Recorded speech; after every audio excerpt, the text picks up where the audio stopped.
They say fortune favors the bold. So what are you waiting for? The right time? The right sign? The right guide? The thing is, movement maker, you were never meant to follow anyone else.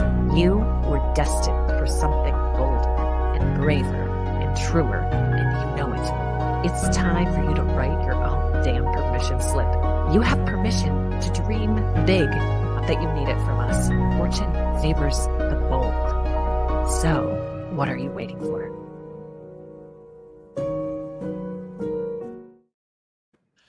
Yeah!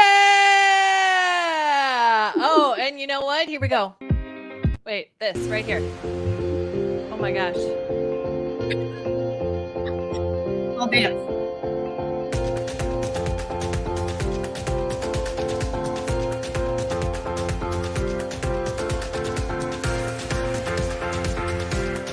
So good. All right.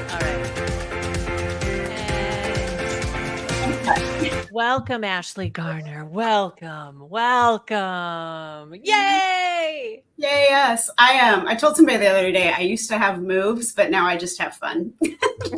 There's really so much you can do in a I video actually really appreciate that reframe, Erika Biddix. Yeah. I appreciate it very much because dancing should be that thing where you're not worried about the moves. You're just like experiencing it and enjoying it and getting in the body. And so I support that. As somebody who danced for like 22 years, like almost every day of the week, the lack of moves that I have is very alarming. You were an actual dancer.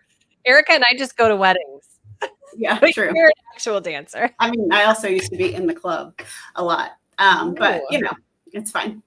Well, That definitely takes wedding up a notch, and I appreciate that.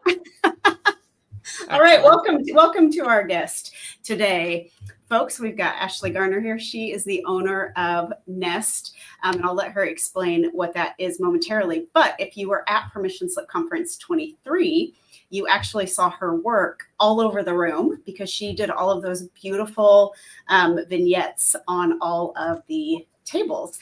So she's a collector of brass and a creator of beautiful candles, and also my sister-in-law. So And also, P.S. Here we are. So Ashley, why don't you, before we get into questions, why don't you explain what Nest is, and then we'll get to how you create a Nest. But just first of all, what is Nest? Yeah, so Nest is a renovation business, and I focus a lot on client customs. So you come to me with like your grandma's bedroom set, and say, hey, I want it to look like this. Cool. I also do a lot of just flips on my own. And I also, like Erika said, or Sally, I don't remember who said it, but I love brass, especially mid-century brass. I love a good treasure, a good tchotchke in there. And then I also do event design and staging. So the event design was what I did for Permission Slip. Yeah, It was so beautiful. So beautiful. It was just exactly what we wanted. And actually, I've got at least one Nest piece right here. That candle. Yeah. That actually is straight from Permission Slip. Yes. From like table number 12. I got that Table 12, Erika. I love that. Yeah. That's amazing. So Ashley and I have known each other for several years, and I was actually around when she created Nest initially. And the title of today is Permission to Change the Plan. So why don't we start with, because I can name 10 places where you've changed the plan, but let's talk about what plan change it was that led to Nest even being created initially, whatever of that you're comfortable sharing. Yeah. So I was a stay-at-home mom. I was married to my ex-husband, and my kids were 8, 6, and 1 at the time. And we had been married for a few years and been in a relationship for several years before that. And it was just getting more and more abusive and dangerous. And I remember my attorney saying, any person that in a fit of rage can put their hand around your neck, even with like no pressure or no like choking, that will escalate and he will eventually kill you. And so if you don't leave, he will kill you. And so I hadn't worked in, I don't know, outside the home in like 4 or 5 years at that point. I had no job. I had no money. He controlled all of the finances. I didn't get any money from him. My name wasn't even, I came to find out, like on our house or anything. So there was a situation in early March of 2018 where things got really, really out of hand. And my oldest was home to see it all unfurl. And I had Finn, my youngest, who was like 1 at the time, in my arms, and just remember running upstairs and like kicking my ex-husband off me from behind and just throwing Finn to his brother and saying, go in your room and lock the door. I don't care what you hear, what you think you see, anything. You get in there with this baby and do not come out again until I am the one on the other side of the door telling you to unlock the door. And just seeing my child, who I was supposed to protect and who was looking at, you know, not only his father, but his stepfather as how you should be, how you should treat a woman, how a marriage should look. Looking at him and just in this state of absolute panic and fear was like, okay, I'm done. And so I was lucky enough that I did have a little bit of money that was coming to me from my grandparents' estate, and my mom had that for me in an account that nobody could like find or access. And so I took that money and I hired an attorney and I found a place to rent. And my ex-husband went to work one day and the house just looked like a regular house. And about an hour after he left, a moving truck pulled in and my mom and I packed the little stuff while the movers packed the big stuff. And then I told my attorney, like, hey, I'm out. I'm done. You can serve him. And that was that. And so the question, you know, from my family and from my friends at the time was like, okay, well, what are you going to do? And I had started flipping furniture just for like fun money because he didn't give me any. And so, you know, like to take the kids somewhere fun or to, you know, buy treats for us. And so I just said, well, I guess I'll just do that. And people kept saying, right, that's cool. But like for your job, what are you going to do? And I was like, no, that is the job I'm going to do, because I have a bachelor's degree, but it's a musical theater degree. So unless I want to perform or go back and get a master's and teach, it's not really a degree that's like that applicable to, I don't know, life. So I was like, no, I mean, this is it. You know, there's nothing, as the primary parent of 3 baby kids, there was nothing that I could do to be there for them, to do the pickup and the drop off and all that. And then to also make money. So entrepreneurship really came to you as a necessity, not not planned. I know for a fact at no point did you enter the 2020s thinking, or the 2010s thinking I'm going to be an entrepreneur. It just, entrepreneurship kind of happened to you. And so when you got started, you were doing tables, and then there was kind of a shift in the business when COVID happened. So what did that look like from an entrepreneurial standpoint? So right before COVID had happened, like I was doing any job, every job. I had Nest, but I also was like working for a house cleaning company, and I was like dog sitting and doing all these little side jobs so that I could make it all make sense and, you know, pay the bills and all that. And when COVID hit, I thought, you know, oh my gosh, like this is the end. You know, nobody is going to care about furniture when everybody's getting laid off, everybody's stuck in their house. But what actually happened was, people were stuck in their houses, and the money that they would spend like on a car or on vacation or on whatever, they started pouring that into their houses. And so I transitioned Nest from furniture primarily to repainting kitchen cabinets. And it just, with one kitchen, then came 4 kitchens, then came like 10 kitchens. And then it was like, okay, I'm running 1 to 2 kitchens a week, and I hate my job and I hate my life. And I cannot do another kitchen. I was like dead in the middle of one and was like, I can't finish. But Like, you were making like crazy money Yeah. at that point. Yeah. Like you were the go-to cabinet person. You just were always in somebody's kitchen, always with a paintbrush in your hand. So what I know to be true is you went from like, I'm going to like try to figure out how to make money doing this and like cobble together everywhere to all of a sudden like, woohoo, success. But also what was it that came with that success? Yeah. Air quotes.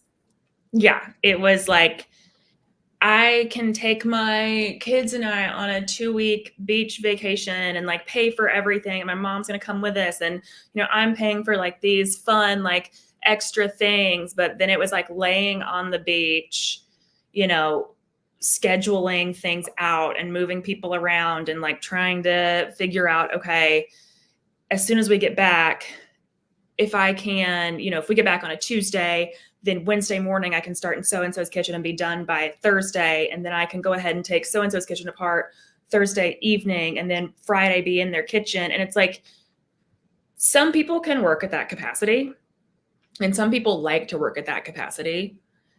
I am not one of those people.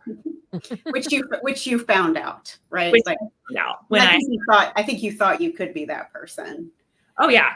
Yeah. And it was like, well, and like everybody's kitchens like started here, like, wow, this is a really great job. And it was like, this is a decent.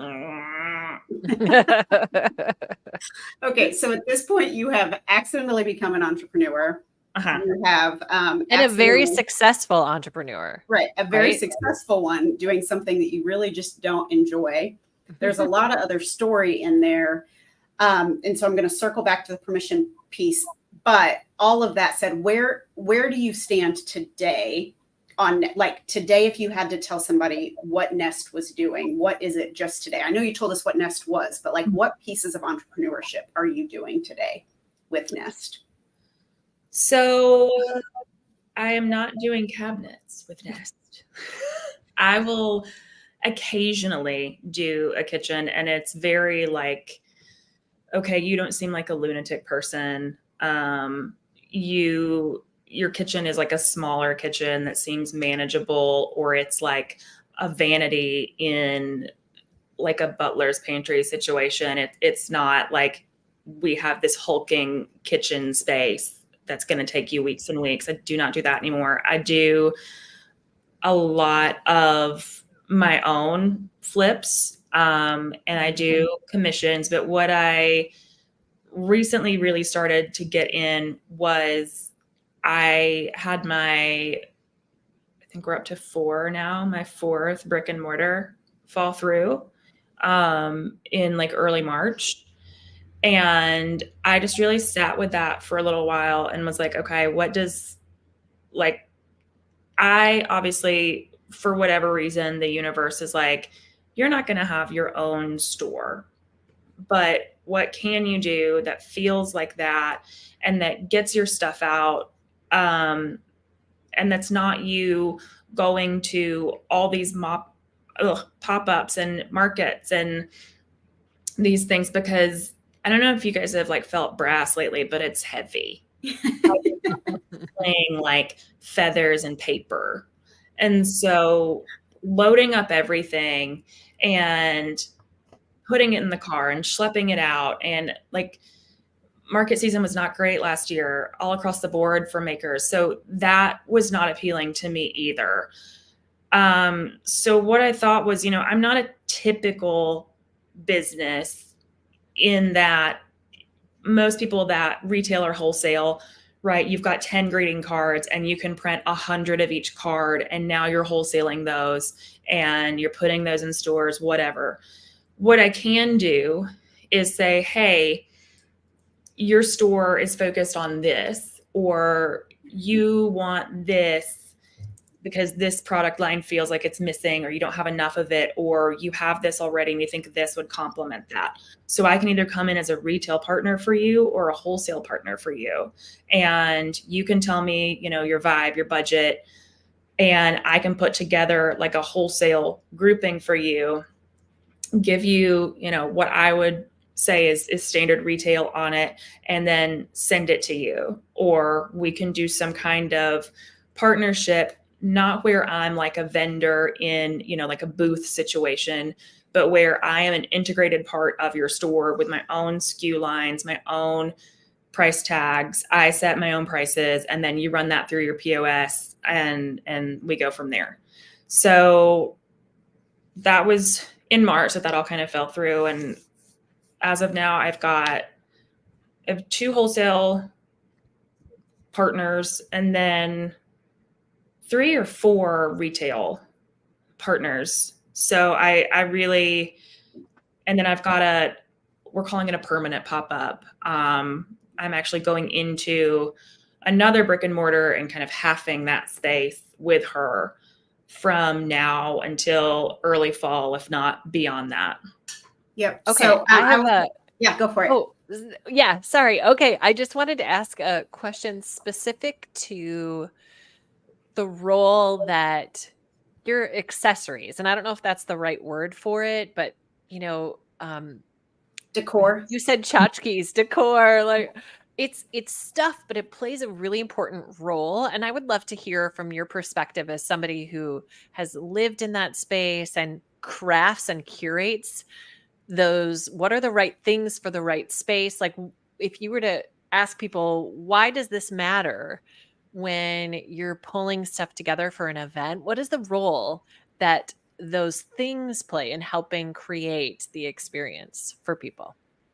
Yeah, so I'm really lucky in that September or so of last year, someone approached me and said, hey, I've got this warehouse and I have a tiny corner of it that's not being used. Do you want to put your stuff in here? Because I was trying to start staging and trying to start design, but I didn't have anywhere to put it.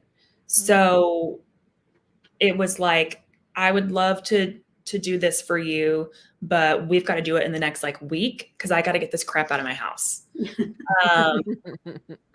And so now I have a space for these things to kind of live, and I can buy things and curate things with the intention of the event and the individuals that are asking me to do the event versus just, here's what I have. If you like it, great. And if not, then I'm not the one for you. So now I can say, okay, what are your colors? What's the vibe of this? Like, do you want it to be more like boho and funky, or are you wanting more of like an upscale, classy look? What's the vibe? What's the event? What things do you hate? What things do you love? A lot of my stuff is older. Pretty much 90% of my stuff is an antique or a vintage thing. And with that comes the nostalgia of, oh my gosh, my grandma had that sugar bowl and now you put a candle in it. That's so cool. Or we had that brass duck in our entryway when I was a little kid. So I think the really exciting thing for me has been having all these things to begin with, and then getting to share them in ways that aren't just like, hi, would you like to buy this thing? And would you like to buy it quickly because I don't have space for it? Like, now I can use all these things to get other people's vision across too. Yeah. It's a really smart model because you've got the things and you're using the things at the same time. So you can sell them in the space. I mean, that was part of what we did last year at PSC, is you'd done all these beautiful setups on the tables and you helped set up the stage, but people are looking and admiring what's on the table, and it's like, oh, pick it up and you can purchase it if you want.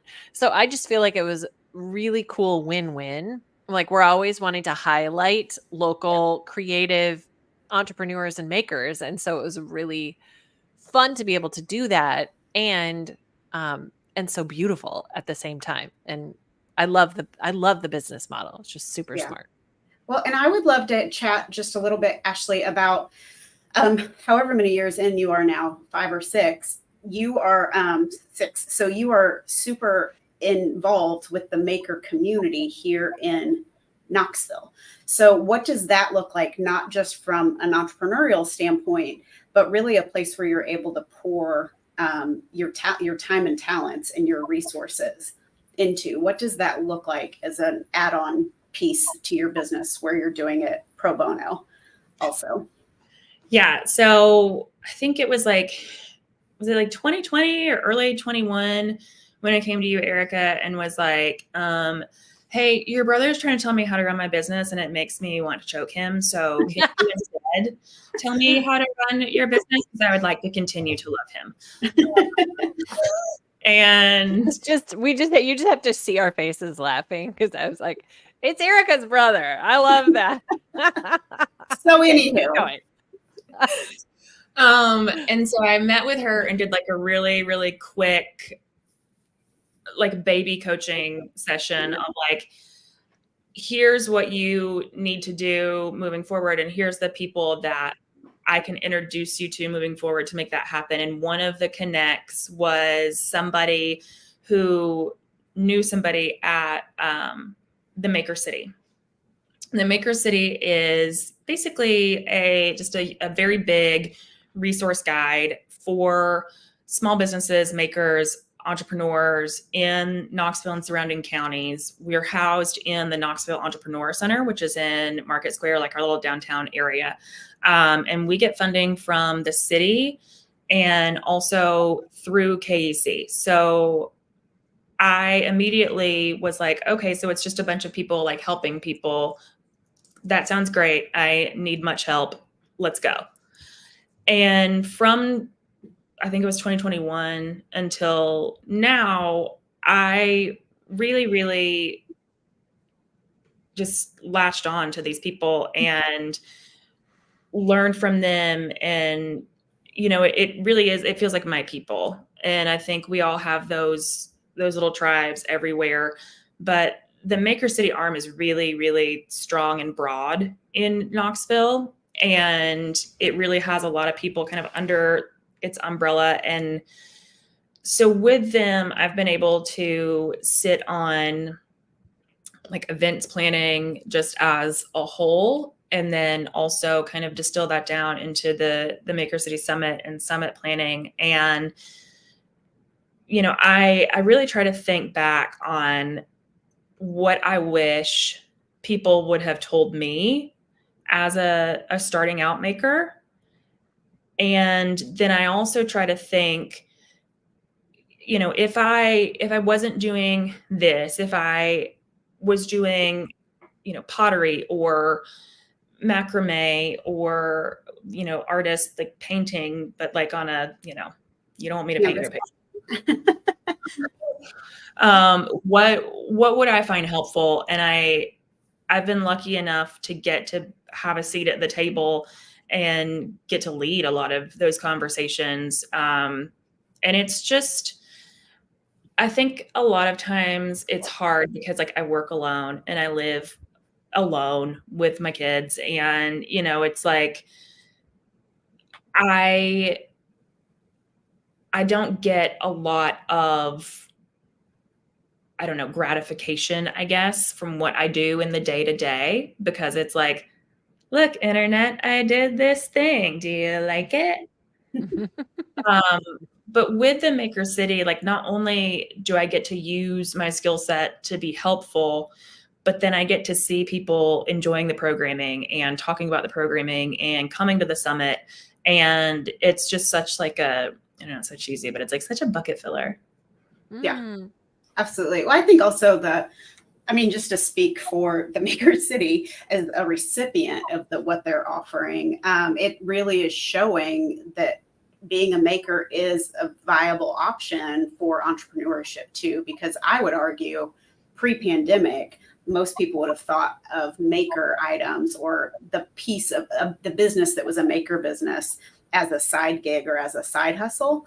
And I think Knoxville specifically, and courtesy of KEC and the Maker City Summit and Maker City organization, have really shown that it's a viable and should be a viable business model. Mm-hmm. That's kind of like their tagline on everything is, make a living doing what you love. Yeah.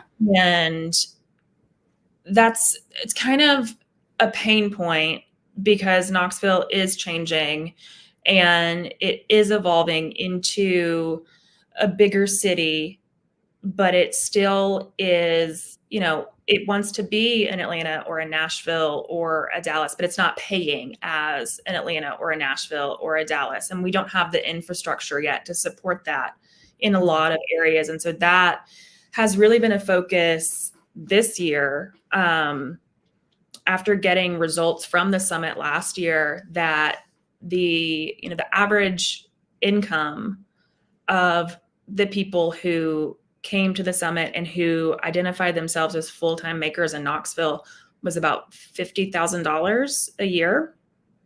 And, that's not sustainable. That unfortunately, you can't live here if that is your only income. And so that was really eye-opening for us as the people who get to say, okay, here's the programming, here's what we need to focus on. And so now we've really shifted a lot of focus too into, okay, how do we make this a more equitable division between the people who are holding all the purse strings and with the capital, and how do we get in there and say, look, we are the people who made the city cool. We're the people who are bringing the vibe and the atmosphere that all these people want to come in, but we can't afford it here. So if you guys keep on doing all these things and, a 2,000 square feet commercial space is renting in the downtown areas for anywhere between $4,000 to $6,000, we can't do that. So you're going to push us all out. And so that's really been kind of a laser focus for us this year is, how do we get in these rooms? How do we get in with architects and developers and say, here not only is this makes my heart feel good. We've helped the weird artists. Yay. But what is the economic impact if you help the makers and you value the makers? What is the economic impact, not only for you as the person who has developed this, but in the community as a whole? So that's been a really interesting kind of project to get on the other side of. And I think it actually, for those of you again that were there last year, when Kelsey talked about it similarly from a musician standpoint, it's the same work that Kelsey is doing. So, and others, not just Kelsey, but she spoke to it pretty clearly too. So we're really excited that with the conference, and I encourage this to others in whatever it is that they're doing with their business, that they look to see what piece of their business already exists where they can support those types of non-traditional small businesses or local businesses, recognizing that they are businesses too. So we like to utilize the conference. We really enjoyed being able to do that last year with the music piece. And this year, we're really excited to be having a maker area so that local makers can come in and sell their goods as well, and get those names and those websites and those Instagram handles out to a community that's wider than just Knoxville. So it's being on the ground here. I feel very passionate about that. And I'm lucky that Sally is the co-producer, and our attendees and our speakers have all really supported both of those ideas too. So, well, it's one of the things that makes Knoxville special. And so, it was like, we're going to be in Knoxville. We've got to lean into the spirit and the entrepreneurial spirit of Knoxville. And not everybody in Knoxville, not all the entrepreneurs are makers, but many, many are. And so that's part of what makes it special and awesome, and the feeling that you get there. So we want to just amplify that even more this coming year. So we're really jazzed about it. Yes. I can't wait. I would like want to walk around and be like, and then this person this, and then this person this, and then this, Totally. Okay, so I haven't asked any questions with the word permission, so it's fine. I'll get a rating as a host later. But I think what we've seen with you is a plan, and then you've changed it, and then a plan, and then you've changed it. And then, I mean, as recently as, 4 months ago, you were literally like gathering materials to move into a brick and mortar. And then it just overnight didn't happen. Where in there does permission play a part? And I'm going to give you a bit of a leading question here, because I want you to talk about this. You were for a long time very open about moving into a brick and mortar, and then you kind of got a little shy talking about it because of the things that fell through. With this last one, you were pretty open about the disappointment with it. So I think there's been permission in the way that you've talked about it too.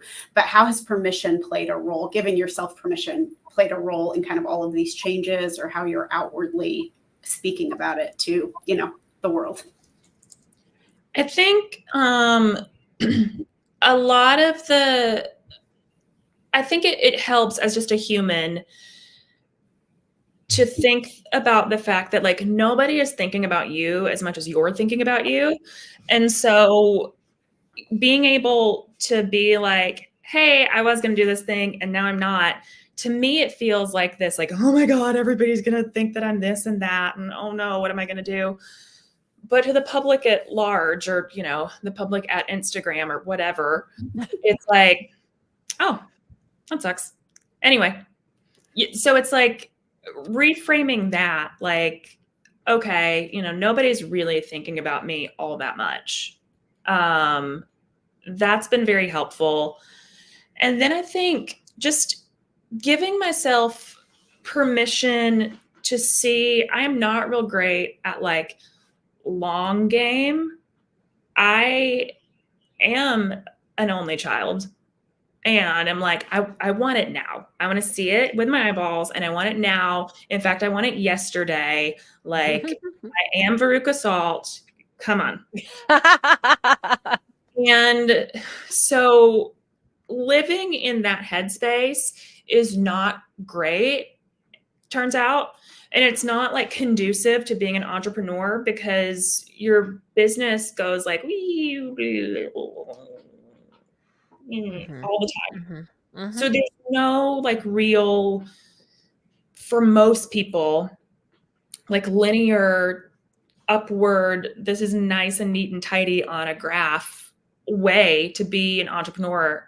And so for me, it's been giving myself permission to be like, okay, you can be a lunatic maniac person and live in this like right now space, or you can look long term and long game and think, 6 years ago, you were saying, I wish that I could have a business, and I wish that I could have my own house, and where nobody was like in it, like yelling and screaming at me all the time, and where I can get up in the morning and take my kids to school and, put the dog in the car and go do my errands or whatever, and then come home and, there's somebody there that loves me, and doesn't just love me because like I'm pretty and I can say the right things and I look really great in a nice dress. Let's go to this event.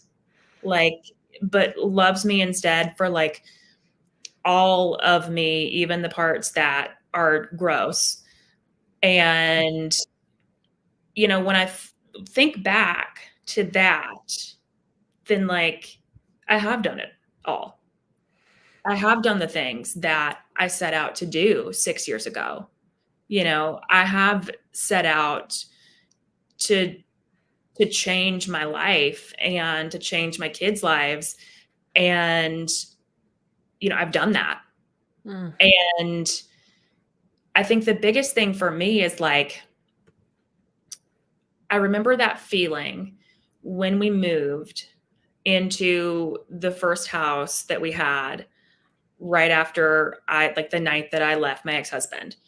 And I just remember thinking, like, nobody is going to come in here. I don't have to lock my bedroom door because somebody's going to like wake me up and start screaming at me. Like, nobody is going to be in this house, like making me feel unsafe, and nobody's ever going to do that to me again. And so giving myself the permission to, you know, I'm not like Joanna Gaines, and I'm not, you know, a gazillionaire, and I'm not on the Kelly Clarkson show, like talking about my latest whatever, but like I've built a nice life and I do things that matter, I think, to me and to my community. And so when it's like, well, so-and-so just did this and that sucks, I didn't do that. It's like, but you've done a whole lot. Yeah. So I think just giving yourself permission to like look at things in that lens. Beautiful.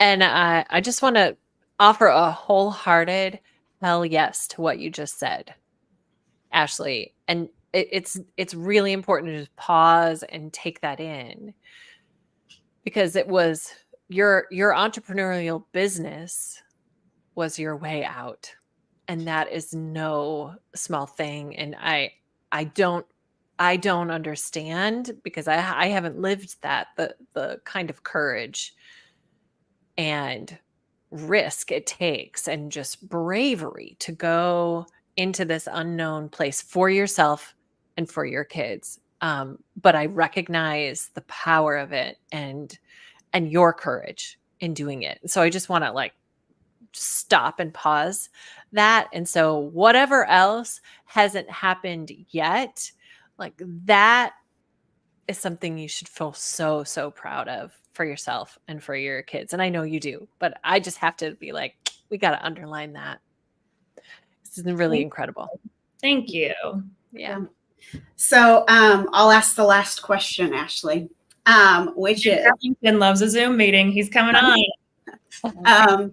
what is what I never even said the question right. My hosting skills are not up to par with Sally. Erika just got done with an intent. Yeah, you just graduated a human from middle school. I feel like that is your opt out for the whole week. Don't worry. Okay, great. I'll take it. Okay, but the last question is, what are you currently giving yourself permission for, or like what is your next big permission slip? Like what is the latest one you've written yourself, or what is the next one on the horizon? I think that the big one is just, you know, permission to look at the big picture. Because I'm not great at that. And so that's the one, I think the one that I've written to myself lately. And for the future, I'm really working hard at giving myself permission to stop being such a negative sack of crap all the time. Like, I mean, seriously, I am like not only like my brain is wired to like, not only is my glass half empty, but like, why are you touching my glass? And like, it wasn't even that great of a glass in the first place. Like, I am so like, I am an absolute fatalist. I can see 12,000 horrible things in every situation. And another one of my good friends is like, well, I don't let myself think negative thoughts. And I was like, okay. And then the more that I thought about that, and the more that I thought about like all the things that she's done in the last like 6 to 8 months, as she really started embracing that, I'm like, holy crap, maybe you're on to something. Like maybe I shouldn't be such a sack of crap all the time. So permission to look at the positive. Yeah, permission to look on the bright side and to think like, you know, it might not work out like exactly like you wanted, but it's probably going to be pretty okay in the end. You just have to stop being like the sad rain cloud the whole time. I think that's great. I love the different variations we get on that, Sally. Yeah, It's like me too. it's like when the hat maker asks what's saving your life, and like the range of answers is this big. I feel like we get the same thing. I love on permission. That's On permission. Well, actually, thank you for joining us. Where can people find you if they want to follow along or buy some treasure, or where can they find you? My Instagram is the place that I'm most active. All of my stuff goes to Instagram first and then kind of filters out where it may. And my Instagram is just Best Nest Home. And then I've got a personal Instagram. If you'd search my name, you'll find it. And that's under Lola Diet Cola, because I love a Diet Coke. And we can also find you at Permission Slip 24. You can come buy stuff from me. Yeah, she'll be doing decor and stage stuff for us again, and also set up in the maker area. So yeah. But go check out her Etsy shop. Check out her Instagram. It's linked in her Instagram bio, and get yourself something nice, Clark. Get yourself something to have. Yeah. All right. Thank you, Ashley. Thank you, Ashley. Now, wait, hold on, Ashley. We got to dance our way out. Because get some moves ready. There's a way out. Are you ready? Are you ready? Here we go. All